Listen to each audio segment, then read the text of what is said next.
لیکن ہم آپ سے کہہ رہے ہیں کہ ہم گونگے درخت کی کہانی سنائیں گے. ہاں ایک درخت ایسا ہے جو گونگا ہے، جو گونگا بنا رہے گا، جسے گونگا کہا جا سکتا ہے، جسے گونگا کہتے ہیں. اللہ، آپ نے سنا ہوگا پیارے نبی صلی اللہ علیہ وسلم کے ایک ساتھی تھے حضرت ابو ہریرہ رضی اللہ عنہ. انہوں نے روایت بیان کی ہے، یعنی یہ بات اللہ کے رسول صلی اللہ علیہ وسلم نے کہی ہے، یہ حدیث کی کتاب میں ہے.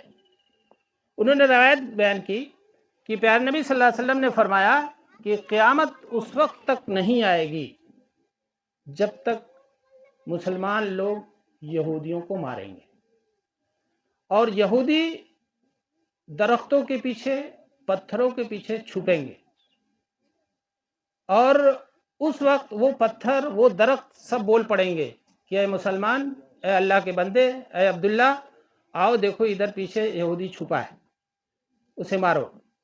سوائے ایک درخت کے،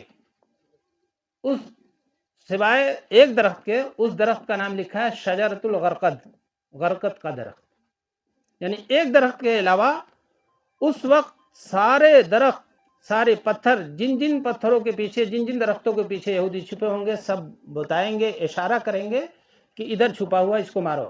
صرف غرقد کے درخت کے بارے میں کہ سوائے اس درخت کے. اس کے آگے اللہ کے رسول نے فرمایا کہ کان من الیہود، وہ درخت یہودی ہے، یہودیوں میں سے ہے. اب آپ دیکھ لیجئے، پیارے نبی صلی اللہ علیہ وسلم کے دوست حضرت ابو ہریرہ رضی اللہ عنہ سے نے یہ روایت کی ہے، اور پیارے نبی کے بارے میں یہ جملہ کہا ہے کہ پیارے نبی صلی اللہ علیہ وسلم نے ایسے فرمایا. تو اب یہ درخت گونگا کہلایا کہ نہیں کہلایا؟ کہ اللہ تعالیٰ نے جب سب کو وہ قوت عطا کر دی کہ سب لوگ بتا رہے ہیں کہ یہاں چھپا ہوا ہے، وہ درخت خاموش بیٹھا ہے، وہ کچھ نہیں بول رہا، وہ کچھ نہیں بتا رہا، کچھ نہیں اشارہ کر رہا ہے. تو اگر ہم اس درخت کو کہیں گونگا درخت، تو کیا غلط ہے؟ گونگا درخت ہوا. یہاں یہ حدیث، یہ جملہ، یہ بات جو میں نے سنائی، اب میں اس درخت کے بارے میں بھی آپ کو بتا دوں. غرقد کا درخت آپ نے سنا ہوگا، مدینے کے پاس جو قبرستان ہے جسے جنت البقیع کے نام سے ہم جانتے ہیں، وہ قبرستان بننے سے پہلے اللہ کے رسول صلی اللہ علیہ وسلم کے زمانے میں جھاڑیوں سے بھرا ہوا تھا. اس جھاڑی کا نام تھا، اسی جھاڑی، جو جھاڑیاں وہاں زیادہ پائی جاتی تھیں، اس کو کہتے تھے غرقد. غرقد کے معنی ہوتے ہیں، یا غرقد ایسے درخت کو کہتے ہیں جو جھاڑی والا ہوتا ہے، کانٹے دار ہوتا ہے. اور یہ درخت، آپ اس کی تفصیل میں جائیں گے تو یہ درخت بہت اونچا نہیں ہوتا، زیادہ سے زیادہ 5 یا 6 فٹ کا ہوتا ہے، جھاڑی والا ہوتا ہے یہ درخت. یہ جنت البقیع میں اس پورے حصے میں غرقد کے درخت پھیلے ہوئے تھے. اللہ کے رسول صلی اللہ علیہ وسلم نے خود اس کو کٹوایا، اسی لیے اس قبرستان کا نام جنت البقیع رکھا گیا. بقیع غرقد پہلے تھا، اور بعد میں اس کو جنت البقیع کر دیا گیا. غرقد جب ہٹا دیا گیا تو جنت البقیع رہ گیا. بقیع کہتے ہیں احاطہ حصے کو، تو جنت البقیع اس کو کر دیا گیا، اور بعد میں اس کو جو ہے غرقد وہاں سے ہٹا دیا گیا. غرقد کے بارے میں اب یہ حدیث سنا کر کے آپ کو 2 باتیں بتانا چاہ رہا ہوں. کہ دیکھیے، یہودی جن پر قرآن پہ میں ہی، اور یہودی کی پوری تاریخ پڑھیں گے آپ، کہ شروع سے یہودی جو ہے مسلمانوں کے مخالف رہے، یہاں تک کہ قرآن میں آپ پڑھیں گے کہ اللہ کے رسول صلی اللہ علیہ وسلم نے ایک مرتبہ تشویش کا اظہار کیا کہ کہیں تم لوگ بھی پچھلی قوموں کی طرح سے نہ ہو جاؤ. جہاں پچھلی قوم کہاں گیا ہے، وہاں پہ یہودی ہی مراد لیا گیا ہے. کہ جس طرح سے انہوں نے اپنے انبیاء کرام کے ساتھ، نیک لوگوں کے ساتھ، جس طرح سے ان کے اندر برائیاں تھیں، جس طرح سے ان کے اندر خرابیاں تھیں، تو کہیں ایسا نہ ہو جائے کہ میری امت بھی اس قوم کی طرح سے ہو جائے. اللہ کے رسول نے مختلف جگہوں پر ایسا کہا، اس کی تفصیل میں جاؤں گا تو بہت وقت لگ جائے گا. تو یہودیوں کو مخالفت قرآن میں بھی کی گئی ہے، قرآن میں بھی ان کے بارے میں بتایا گیا ہے کہ یہودی قوم کیسی ہے. اس قوم کو اللہ کے رسول صلی اللہ علیہ وسلم کی اس حدیث پر اتنا پختہ یقین ہے، اتنا ایمان ہے، اتنا کانفیڈنس ہے، اتنا اعتماد ہے کہ وہ قوم غرقد کی باقاعدہ کھیتی کروا رہی ہے. آپ کو حیرت ہوگی سن کر کے. آپ معلوم کیجئے گا، آج تو گوگل پہ سب کچھ مل جاتا ہے، آپ معلوم کیجئے گا کہ خود ہمارے پرائم منسٹر سے بھی بات ہو چکی ہے کہ آپ لگوائیں، سارا خرچہ ہم دیں گے. یہ بات میں یوں ہی نہیں کہہ رہا ہوں، آپ کو مل جائے گی اس پہ. تو اب یہ ان کا ایمان اور یقین ہے کہ غرقد رہے گا تو مجھے بچا لے گا. کوئی آفت آئے گی، کوئی مصیبت آئے گی تو مجھے بچا لے گا، یہ درخت بچا لے گا۔ اس سے اللہ کے رسول صلی اللہ علیہ وسلم کی اس حدیث پر اتنا یقین ہے، اور ہم جو دعویٰ کرتے ہیں اللہ کے رسول کی باتوں پر یقین کرنے کا، اتنا ہمارا ایمان نہیں ہے پختہ جتنا ان کا اس بات پر ہے۔ لیکن کہیں مجھے یہ بھی سوچ کر ہنسی بھی آتی ہے کہ ان لوگوں کو اس بات پر اتنا تو یقین ہے کہ غرقت مجھے بچا لے گا، لیکن اللہ کے رسول صلی اللہ علیہ وسلم کی بنیادی اور اہم تعلیم لا الہ الا اللہ محمد رسول اللہ پر ایمان ہے۔ یہ کیسا یقین ہے، یہ کیسا یقین ہے کہ جہاں ان کے بچانے کی بات آ رہی ہے اس پر آپ کو کامل یقین، اس پر پورا بھروسہ ہے، آپ اس پر پورا عمل کر رہے ہیں، اور جو نبی جس کی کہی ہوئی باتوں پر آپ اتنا یقین کر رہے ہیں، اس کی پہلی تعلیم، بنیادی تعلیم اور اہم تعلیم، اس کا انکار کر رہے ہیں۔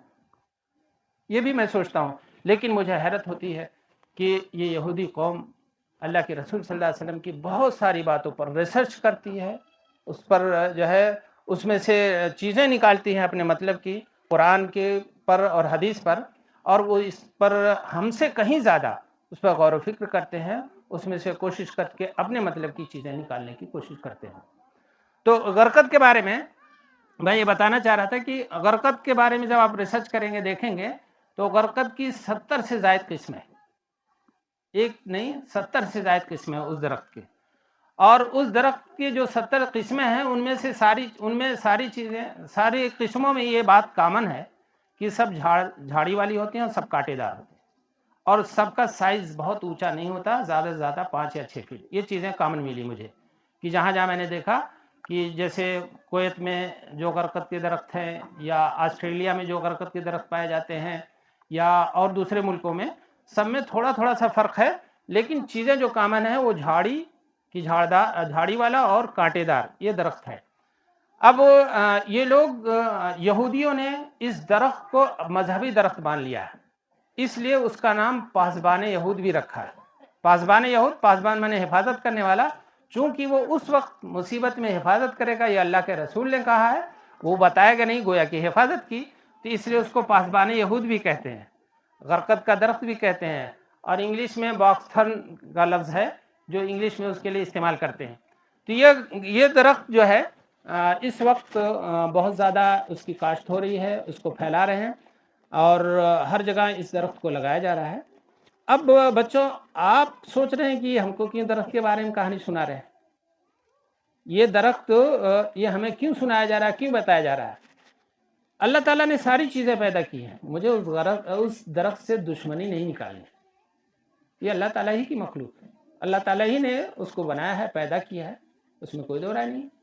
لیکن اللہ تعالیٰ ہی نے، یعنی اسی کی جانب سے، اللہ کے رسول کی جانب سے آیا کہ یہ ایسا کرے گا۔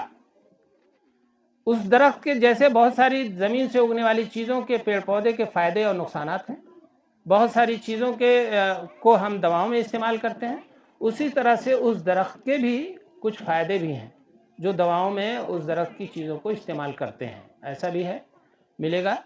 لیکن ظاہر سی بات ہے کہ جب کسی چیز کو لوگ اپنے مذہب میں داخل کر لیں، جب کسی چیز کو لوگ مذہبی بنا لیں، تو ہمیں اس سے بچنا ہے، ہمیں اس سے اجتناب کرنا ہے۔ جیسے آپ مثال لے لیجئے، پیارے نبی صلی اللہ علیہ وسلم کے زمانے میں عاشورہ کا روزہ رکھا جاتا تھا، آپ صلی اللہ علیہ وسلم نے اس کو باقی رکھا، لیکن کہا کہ 9-10 کر لو یا 10-11 کر لو، 9-10 محرم کے بجائے 9-10 کر لو یا 10-11 کر لو۔ تو دوسری قوموں سے آپ کو الگ کرنے کے لیے اللہ کے رسول صلی اللہ علیہ وسلم نے وہ چیزیں جو پہلے سے رائج تھی ایسے اپنے باقی رکھی۔ اسی طرح سے جب یہ درخت ایک مذہبی درخت بنا دیا گیا ہے، اور اس اعتبار سے یہ کام دنیا میں ہو رہا ہے، تو ہمیں بھی ذرا اجتناب کرنا چاہیے۔ میں اس مقصد سے اس درخت کا تعارف کرا رہا تھا کہ اس درخت سے ہمیں بھی اجتناب کرنا چاہیے، دشمنی نہیں نبھانا، اجتناب کرنا ہے۔ جیسا کہ اللہ کے رسول صلی اللہ علیہ وسلم کی تعلیمات سے ہمیں معلوم ہوتا ہے کہ ان قوموں میں اگر کہیں نقالی ہو رہی ہو، اگر وہ درست ہے، تو ہمیں کچھ اس کا الگ سے کر لینا ہے۔ جیسا کہ میں نے مثال دی کہ عاشورہ کے روزے کے سلسلے میں یہ باتیں ہے کہ 9-10 یا 10-11 کر لیں تاکہ مخالفت ہو جائے۔ اسی طرح سے یہ غرقت کا درخت جو اس وقت ان کا یہ ایم ہے، ان کا یہ مقصد ہے، اور یہ ان کا جو ہے سمجھ لیے نعرہ ہے یہودیوں کا. وہ یہ کہتے ہیں کہ گھر شام میں لوٹو تو ایک درخت لگا کر لوٹو. ان کا یہ نعرہ ہے اپنے یہودیوں کے لیے کہ صبح نکلتے ہو شام تک ایک درخت لگا کے لوٹو. اور ان کا یہ نعرہ ہے سیو غرقد، غرقد کو بچاؤ. ظاہر سی بات ہے جب انہوں نے اس درخت کو ایک مذہبی چیز بنا لی ہے تو ہمیں اسے بچنے کی کوشش کرنی چاہیے، اسے اجتناب کرنا چاہیے، اور اس درخت کے بارے میں معلومات بھی حاصل کرنی چاہیے، چونکہ اس کا تعلق حدیث سے ہے، حدیث میں آیا ہے اس درخت کے بارے میں. تو میری نگاہ گئی تو اس پہ میں نے دیکھا اور غور کیا، تو اس کو ایک مختصر سی کہانی بنا کر میں نے آپ کے سامنے پیش کیا ہے، تاکہ ہمارے بچے جان جائیں کہ غرقد کیا ہوتا ہے، کیسے ہوتا ہے. میں تو چاہ رہا تھا کہ آج یہود کی پوری تاریخ بچوں کے سامنے رکھوں آسان زبان میں، کہ یہودی قوم کون ہے اور کیا ہے، کہاں سے شروع ہوئی ہے، اور خود فلسطین میں جو کچھ چل رہا ہے کچھ اس کا بھی ہلکا پھلکا تعارف کروں. لیکن وقت کم ہے، جمعہ کا ٹائم بھی ہے. انشاءاللہ پھر میں جب دوبارہ آؤں گا تو اپنے بچوں کے سامنے جو فلسطین پیچھے لگا بھی ہوا ہے دیکھیے، فلسطین میں جو مسجد اقصی ہے اس کے بارے میں چاہتا ہوں کہ بچوں سے گفتگو کروں کہ فلسطین کیا ہے اور مسجد اقصی کیا ہے، اور آسان زبان میں بچوں سے باتیں ہو جائے، تاکہ بچے، ہمارے بچے ابھی سے تیار ہوں، ابھی سے سمجھیں، اس کو سمجھنے کی کوشش کریں. اور مقصد لڑائی جھگڑا نہیں، مقصد نفرت پھیلانا نہیں، مقصد دین پر صحیح عمل کرنا، اپنی تاریخ کو جاننا، اپنی روایات کو جاننا، اپنی چیزوں کو جاننا، تاکہ ہم اس کے لیے قدم بڑھانے میں ہم کو آسانی ہو، اور ایک جذبے کے تحت ہم آگے بڑھیں. اس مقصد کے تحت میں چاہتا تھا کہ بچے ہماری یہ تاریخ بھی جانیں، ان چیزوں کے بارے میں بھی جانیں. تو میں سوچ تو رہا تھا کہ بیان کروں گا، لیکن چونکہ ٹائم کم ہے اس لیے میں انہی چند باتوں پر اپنی باتیں ختم کرتا ہوں. آخر دعوانا الحمدللہ رب